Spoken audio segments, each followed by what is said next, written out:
One minute, he was laughing with his friends under the Mississippi sun. The next, he was gone. No struggle caught on camera. No witness who says they saw the moment it happened. Just silence. Just a boat coming back to shore with 3 young men on it, and a 4th seat left empty forever. Tonight, we are asking the question that nobody in power wants asked out loud. Did Nolan Wells die in a fight that someone is still covering up right now while you watch this video? This is the last known image of 18-year-old Nolan Wells, alive, smiling, walking toward a dock he would never walk back from. Whatever happened in the hours that followed turned an ordinary beach trip into a nightmare that a mother is still living every single day. 911. What's your emergency? I think someone's dead out here. There's a guy floating in the water, and he's not moving. That call went out on the evening of July 15th. And in the months since, what started as a tragic accident has turned into something far darker. A secret altercation. A missing timeline. An autopsy report that contradicts everything the official story wants you to believe. I'm Mary, and this is Untold Crime Diaries. If you think you already know what happened to Nolan Wells, I promise you don't. Because tonight, we are laying out every piece of evidence, every contradiction, every witness account that has been buried, ignored, or explained away. And by the end of this video, you're going to be asking the same question I am. Who is protecting the truth about what happened on Horn Island? Let's begin. Nolan Wells was not the kind of kid people worry about. He was a football player, a good student, the kind of son who called his mother every single day, sometimes twice. Friends describe him as loyal to a fault, the guy who would drive 40 minutes at midnight if you needed him. There was no history of trouble, no enemies, no reason for anyone to want him gone.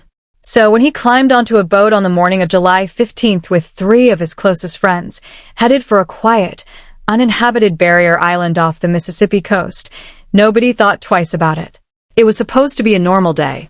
Sun, water, laughter, maybe a few beers, the kind of day that ends with sunburn and good memories, not a police investigation. Horn Island sits miles offshore, accessible only by boat, with no cell towers, no lifeguards, no cameras. It's beautiful, and it's isolated, which means whatever happened out there that day, there were only a handful of people who saw it. And right now, all of them are staying quiet. By early evening, the boat returned to the mainland. 3 young men stepped off. Nolan Wells did not. The story they gave police was simple. Nolan decided to stay behind. He wanted more time on the island. They left without him, planning to come back later. But he was never seen alive again. It's a story that sounds almost reasonable until you start pulling at the threads. And the first thread is sitting right here in an evidence bag. This is Nolan's phone. It was recovered not on the island, not in the water, but inside the boat that came back to shore without him. Ask yourself this. When was the last time you left your phone behind for hours in an unfamiliar place with no way to call for help? Nolan's mother says it never would have happened. Not with her son. Nolan never went anywhere without that phone. Never. If he chose to stay behind on that island, he would have taken it with him. There is no version of my son's life where he lets a boat leave without his phone. Police have offered an explanation. He didn't want it to get wet. But experienced boaters know there are a dozen simple ways to protect a phone from water without leaving it behind entirely. A dry bag, a shoe, a pocket. Nolan Wells had been on boats his whole life. He knew every trick in the book. So if he didn't leave the phone behind by choice, then someone else made that decision for him. And that changes everything. For months, the investigation quietly circled around the 3 young men who were on that boat. It made sense. They were the last people confirmed to be with Nolan. But tonight, we are revealing information that shifts the entire timeline, and it has nothing to do with the boat at all. Buried in a private social media conversation, a conversation never meant for the public eye, is a message sent just days after Nolan disappeared. It reads, and I am quoting this directly, "Me and my husband saw you arguing with Nolan. You're going to spend the rest of your life in prison." Read that again. This message was not sent to any of the 3 friends who left on the boat. It was sent to someone else entirely. Someone who, according to this witness, was seen in a heated argument with Nolan Wells on that island. And here is where the timeline gets terrifying. According to boat records and witness statements, the boat carrying Nolan's friends left Horn Island at approximately 4:30 in the afternoon. But this altercation, the one described in that message, allegedly took place around 5 o'clock. 30 minutes after the boat was already gone. Which means, if this account is accurate, Nolan Wells was alive on that island, in a physical altercation with someone, after the only people investigators have questioned had already left. So, who is he fighting with? And why has that person never been named publicly? A local fisherman, who asked that we hide his identity out of fear, claims he witnessed part of the confrontation from a distance. I saw them. Two guys, yelling at each other. One of them was Nolan. The other, I don't know who he was.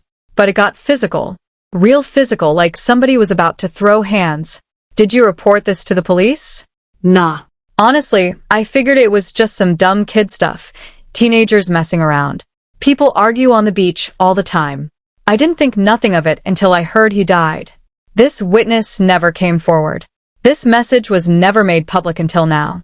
And the official investigation has said almost nothing about any altercation happening after the boat left the island. Which raises the only question that matters. If law enforcement knows about this fight, why isn't the second person involved in it under investigation? And if they don't know about it, why has this evidence been sitting in private messages for months instead of in a case file? 8 days. That's how long Nolan Wells was missing before his body was finally recovered from the water surrounding Horn Island.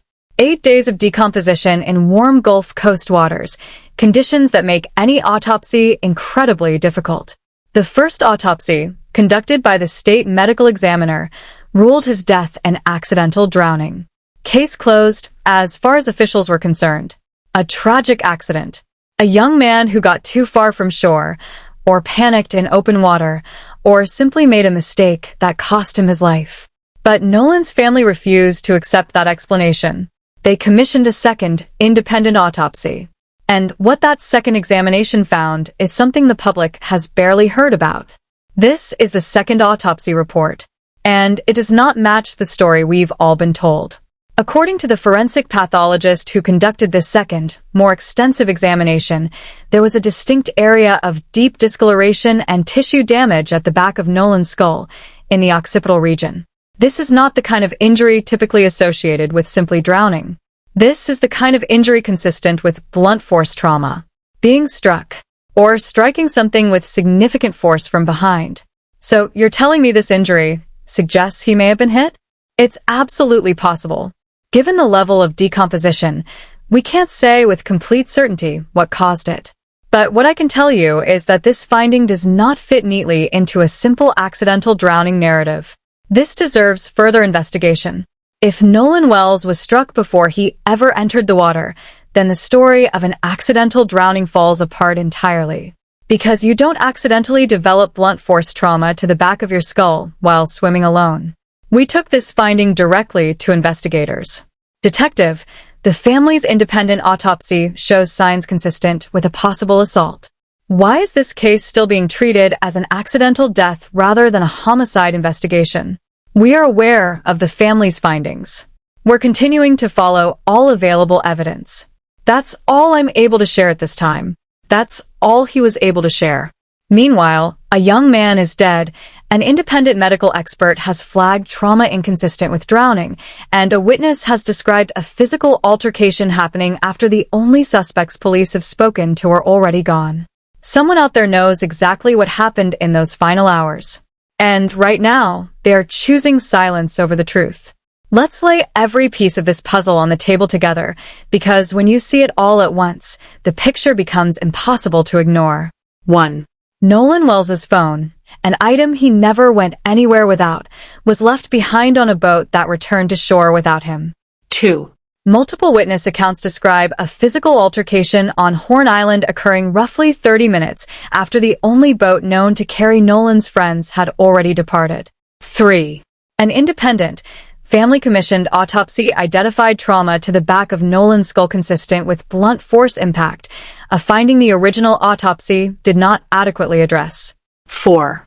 A private message, sent within days of Nolan's disappearance, directly accuses an unnamed individual of arguing with Nolan shortly before his death, warning that person they would, quote, spend the rest of your life in prison. Individually, maybe each of these details has an innocent explanation, but together, this paints a picture of a young man who did not simply wander into the water and drown. This paints a picture of a young man who may have been involved in a violent confrontation, struck, and left to die, while the official investigation continued to focus solely on the 3 friends who had already left the island. A local reporter, speaking to us off the record, offered a troubling explanation for why this case may be moving so slowly. Mary, between you and me, there's pressure here. Horn Island tourism is a big part of this local economy. Nobody wants headlines about a murder investigation scaring visitors away. It's easier for everyone if this stays labeled an accident. Easier for everyone except the 18-year-old boy who is never coming home. Easier for everyone except the mother who is to live the rest of her life without her son.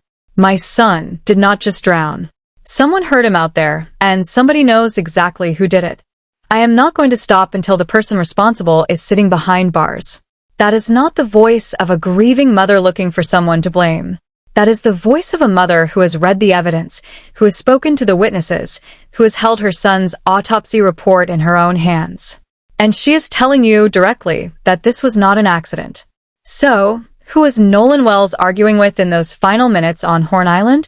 Our investigation has identified a name connected to multiple witness accounts, a name that has circulated quietly in private conversations but has never been made public by law enforcement.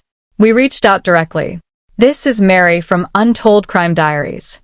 We need to talk about what happened to Nolan Wells on Horn Island. The line went dead almost instantly. No denial. No explanation. Just silence, and then a dial tone. If you have nothing to hide, why hang up the phone the second Nolan Wells' name is mentioned? We are not naming names in this video because we believe in following the evidence, not convicting someone on camera before the truth is fully known. But we are calling on investigators publicly right now to reopen this case as a potential homicide investigation. The evidence demands it. The family deserves it. And Nolan deserves justice. Here is what happens next. We are formally requesting that the Mississippi Gulf Coast Police Department reclassify this investigation and pursue every witness account described tonight, including the individual involved in the altercation on Horn Island after 4:30 in the afternoon. We are asking that the second autopsy findings be independently reviewed by a state-level forensic board. And we are supporting the family's call for a substantial reward for any information that leads to real answers.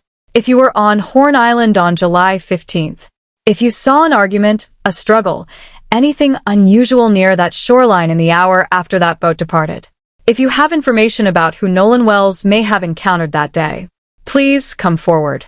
Call the tip line. Talk to investigators. You do not have to give your name publicly. You simply have to tell the truth. Because right now, somewhere in Mississippi, someone is living their normal life, going to work, sitting down for dinner with their family, while a mother lays awake every night wondering what really happened to her son. Nolan Wells deserves more than a case closed as an accident. He deserves the truth. And we're not stopping until he gets it. If this case moved you, if you believe Nolan's family deserves real answers, hit subscribe right now. Drop a comment below with your theory on who Nolan may have argued with that day, and share this video with someone. Because the more people who see this, the harder it becomes for anyone to keep hiding the truth. This has been Untold Crime Diaries. I'm Mary.